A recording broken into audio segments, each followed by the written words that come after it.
Hello मेरे प्यारे बच्चों, कैसे हो आप सभी लोग। उम्मीद करते हैं कि बहुत ही अच्छे होंगे। तो आज के इस वीडियो में हम लोग कंप्लीट करेंगे सूरदास जी का लास्ट के जो 5 हमारे पैराग्राफ बच गए थे उसे कंप्लीट करेंगे, यानी कि वीडियो लेक्चर नंबर 3 या 4 होगा। इससे पहले जो भी वीडियो लेक्चर है उसको आप डिस्क्रिप्शन में हर एक की लिंक पड़ी हुई है, देख लीजिएगा। नहीं समझ में आएगा तो पूछिएगा और समझ में आएगा तो वीडियो को लाइक और शेयर कर दीजिएगा और चैनल को सब्सक्राइब कर लीजिएगा। आइए स्टार्ट करते हैं। हमारा लास्ट का 5 पैराग्राफ बच गया जिसको आज हम पूरे इस वीडियो के अंदर कवर कर लेंगे। संदर्भ, प्रसंग, ये सब कैसे लिखना है वो मैंने शुरुआत की वीडियो में बताया हुआ है। वही चीज़ें बार बार रिपीट नहीं करूंगी क्योंकि टाइम वेस्ट होता है। शुरुआत से देखो, हर एक चीज़ अपने आप पता चलेंगी। ठीक है, चलो आ जाओ। अब यहाँ पर क्या पैराग्राफ लिखा हुआ है, ऊधो मोहि ब्रज विसरत नाही।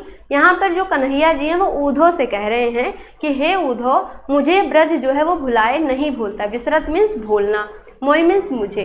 वृंदावन गोकुल वन उपवन सघन कुंज की छाही, क्या नहीं भूलता, जो वृंदावन के वन हैं, उपवन बाग बगीचे हैं, पेड़ों की छाया है, वहाँ की नदियाँ हैं, वो सब मुझे भुलाए नहीं भूलता है।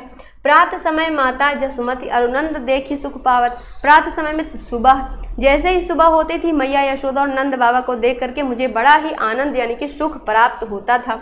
माखन रोटी देहव सजायो, दहयो मीन्स दही, सजायो में सजा कर देना। माखन रोटी और मुझे दही, दहयो मीन्स देती थी, तो माखन रोटी जो मुझे मैया मेरी सुबह सजा कर देती थी। अति हित साथ खवावत, मुझे ही बड़े प्रेम से, मतलब मैं बड़े भाव से उसे खाता था।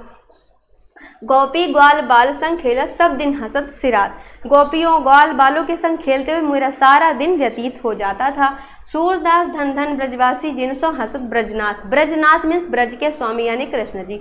तो सूरदास जी कहते हैं कि धन्य हैं ऐसे ब्रजवासी जिनके कारण से ही हमारे जो कन्हैया हैं, हमारे कृष्ण जी हैं, वो मुस्कुराते रहते थे, वो हंसते रहते थे। पूरे पैराग्राफ जो समझ में आ गई, पूरे एक्सप्लेनेशन समझ में आ गया, बहुत आसान है ये वाला। चलिए आगे बढ़ते हैं। अगला जो है वो कौन सा है,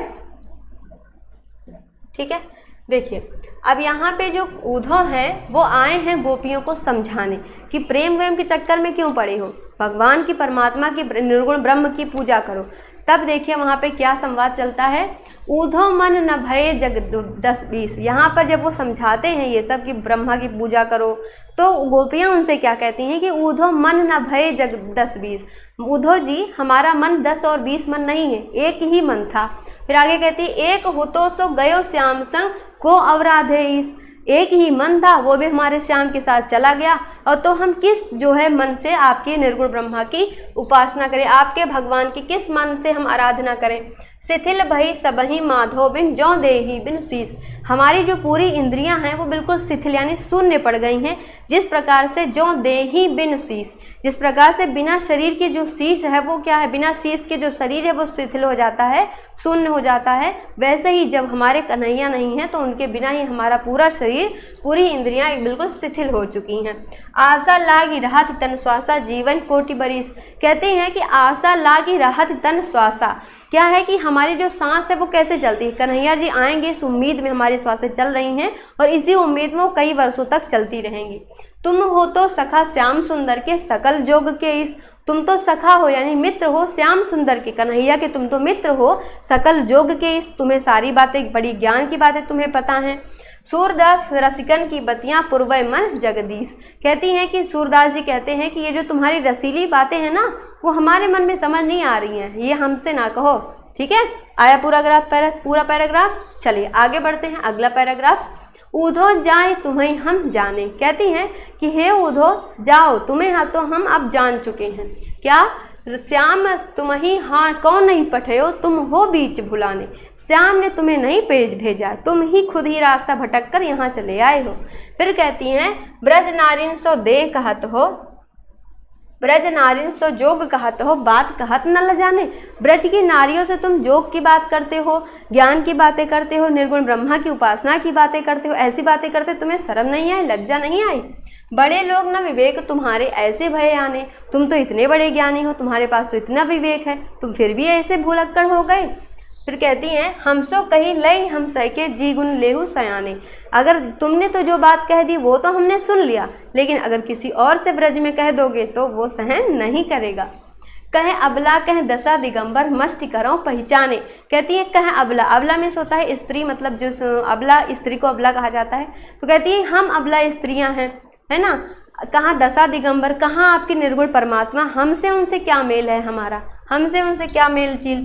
फिर साँच कहो तुमको अपनी सो बूझती बात निदाने, तुम सच सच बताओ तुम्हें हम अपनी सौगंध देकर, सौ मीन्स सौगंध, सौगंध देकर पूछते हैं, सूरश्याम जब तुम ही पठियो तब नए को मुस्काने। कहती हैं जब अगर से तुम्हें सूरश्याम ने भेजा है, सूरदास जी कहते हैं कि वो कहती हैं गोपियाँ उधो से, यदि तुम्हें श्याम ने भेजा है तो वो तो ज़रा भी मुस्काए होंगे, सच सच बताओ ऐसा हुआ था कि नहीं। ये पूरा हो गया इसका पैराग्राफ। बहुत सरल सरल सा है, हर एक शब्द सरल है, पढ़ोगे तो अपने आप उसका मतलब आपको समझ में आ जाएगा। जो कठिन है वो मैंने आपको बता दिया है। अगर नहीं समझ में आए तो एक बार से वीडियो को रिवर्स कर लीजिए और अच्छे से समझ आ जाएगा। ठीक है, चलिए आगे बढ़ते हैं। सेकंड लास्ट, निर्गुण कौन देश को वासी। अब जब उद्धव जी कहते हैं कि तुम निर्गुण ब्रह्मा की पूजा करो, तो गोपियाँ कहते हैं अच्छा बताओ कि जो निर्गुण ब्रह्मा हैं वो किस देश के निवास करने वाले हैं, मतलब वो कौन देश के वासी हैं, किस देश में रहते हैं। मधुकर कई समझाए सौह दे बूझत साँच न हासी। वो मधुकर मीन्स क्या होता है, भौरा, भ्रमर। वो भौरे से इनडायरेक्टली बोलती हैं, मतलब बोलती तो उधर से हैं लेकिन वो भौरे के थ्रू बोलती हैं। जैसे हमें किसी से गुस्सा है तो वो हम उससे नहीं कहेंगे, किसी और से। जैसे मम्मी हमसे गुस्सा है तो पापा से कुछ कहना होगा तो हमारे थ्रू बोलवाती हैं, है ना। वैसे ही गोपियाँ भौरे के थ्रू बोलती हैं, सच सच बताओ हम तुम्हें अपनी सौगंध देकर पूछते हैं, हम हंसी नहीं कर रहे हैं, हम तुमसे बूझती साँच, सच सच पूछते हैं, हम हंसी नहीं कर रहे हैं।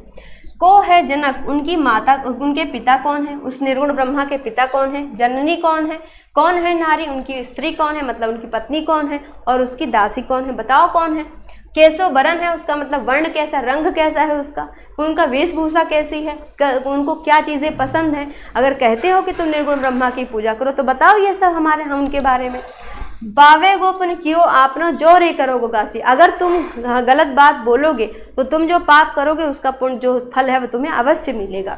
सुनत मौन हुए रहे ठगोसो। कहती हैं ये सुनकर तो उद्धव जी बिल्कुल मौन रह जाते हैं और उनकी सारी बुद्धि, विवेक, ज्ञान सब कुछ उन्हें भूल जाता है। अब वो आगे से यही वो संवाद है जहाँ से वो कृष्ण जी की उपासना करना शुरू करते हैं, प्रेम की उपासना करते हैं।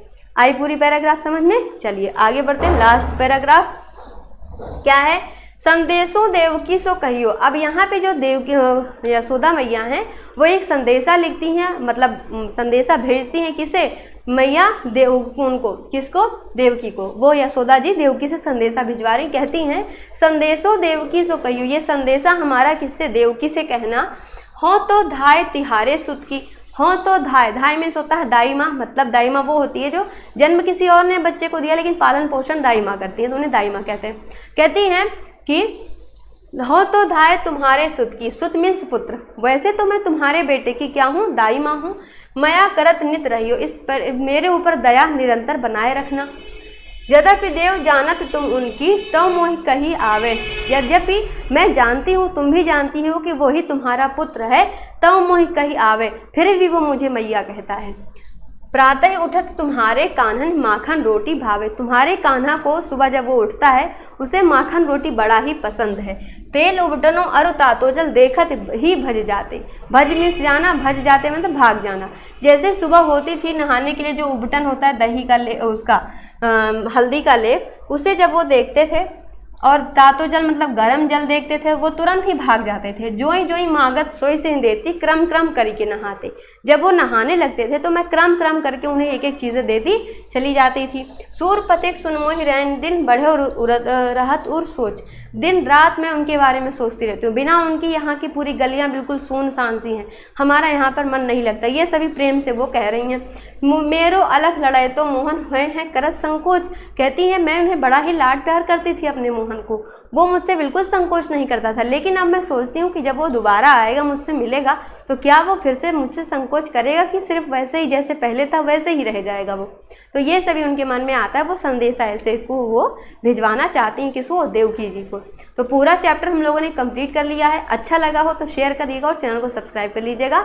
अब हम जो है ऐसे हिंदी के जितने भी चैप्टर्स हैं उसको कंप्लीट कर लेंगे। वीडियो पसंद आए तो ज़रूर शेयर करिएगा बच्चों। Thank you.